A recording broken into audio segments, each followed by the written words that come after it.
Velkommen til, eller velkommen tilbage. Det her det er del 4 af en miniatyrjulescene. I den her video, der viser jeg en lille del af de små dele, der skal laves til scenen. Et indblik i, hvordan nogle af delene er blevet til. Så lad os springe ud i det, og god fornøjelse. Det jeg viser her, det er, hvordan jeg laver sådan nogle små sukkerstokke i fimuler. Jeg synes, at sukkerstokke hører til i hver julescene. Så vi må se, hvor de hører til, om det kommer i en slikskål, eller det skal være pynt inde i scenen. Jeg ruller en hvid og en rød pølse sammen, som jeg så snor, og ruller ud, og snor igen, og ruller ud. Og det bliver jeg ved med at gøre, lige indtil jeg synes, at mine sukkerstokke har den tykkelse, jeg godt kunne tænke mig. Og det kan godt tage lidt tid, og de kan også godt knække lidt undervejs, men det betyder ikke noget, så bruger man bare de dele, der virker. Det er lidt noget småtteri at sidde med, men faktisk også ret hyggeligt.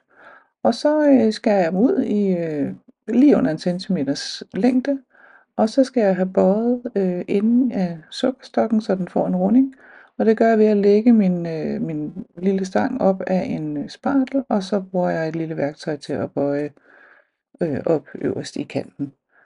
Og så er de faktisk klar til at blive bagt, og de her har jeg bagt på 130 grader i 9 minutter. Her viser jeg bare lige, at jeg forbereder flere ting, inden at jeg tænder ovnen. Og her har jeg lavet klar til et lille, peberkagehus og nogle tåge.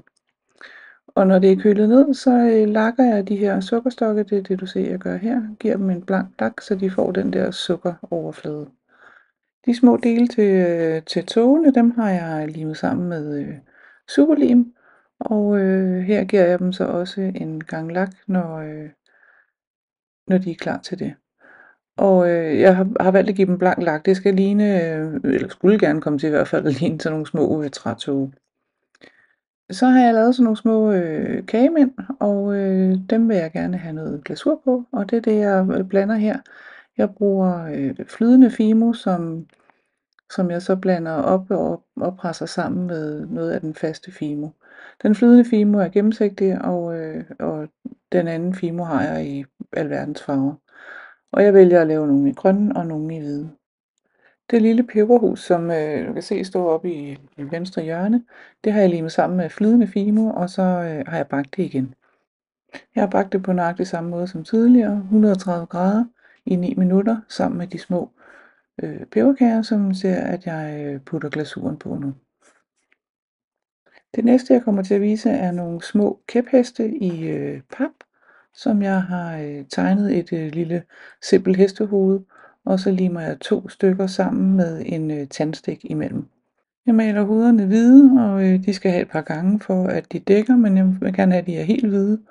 Og så maler jeg et lille ansigt på, og bruger et hul i siden, og stikker spidsen af en tandstikker ind, og sætter en rød perle for enden af spidsen. Så er det lille peberhus klar til at blive dekoreret, og jeg starter ud med her at sætte 2 sukkerstokke på hver sin side af døren. Og så dotter jeg nogle prikker på sådan lidt her og der, så jeg synes, at det kommer til at se pænt ud. Og som I kan se lige om lidt, så går det op for mig, at sukkerstokkene har en helt anden rød farve, end den røde farve, jeg har mixet til at prikke med. Og det bryder jeg mig ikke om. Så jeg tørrer det af igen, og laver nogle sukkerstokke med dottingværktøjet i stedet for.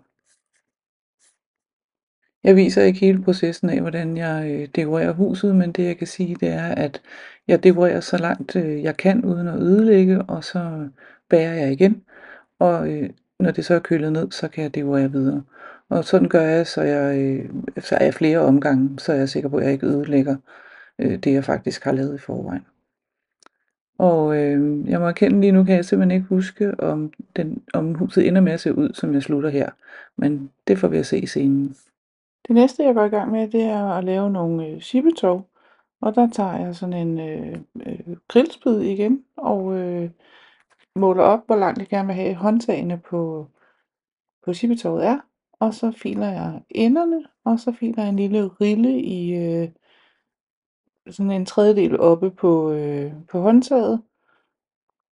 Og derefter så finpudser jeg det lidt, og så skærer jeg den over.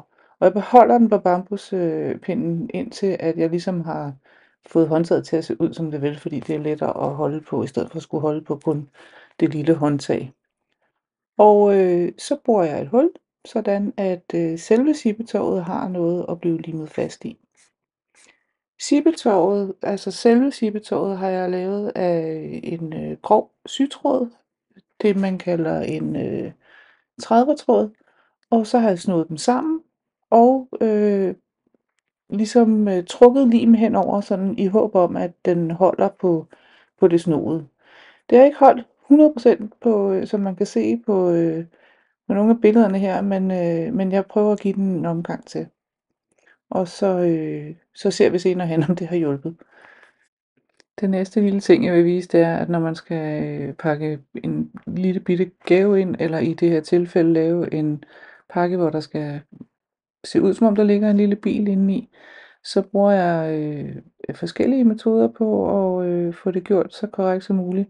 Og her der vælger jeg simpelthen at bruge en af mine pincetter, som har sådan en, hvad skal man sige, flad ende. Og den passede lige nøjagtigt i enden, sådan at når jeg presser den ind, så kan jeg lave sådan nogle små ender, som jeg så kan skubbe ind, så det faktisk kommer til at ligne en lille bitte pakke, der er pakket ind i brun papir.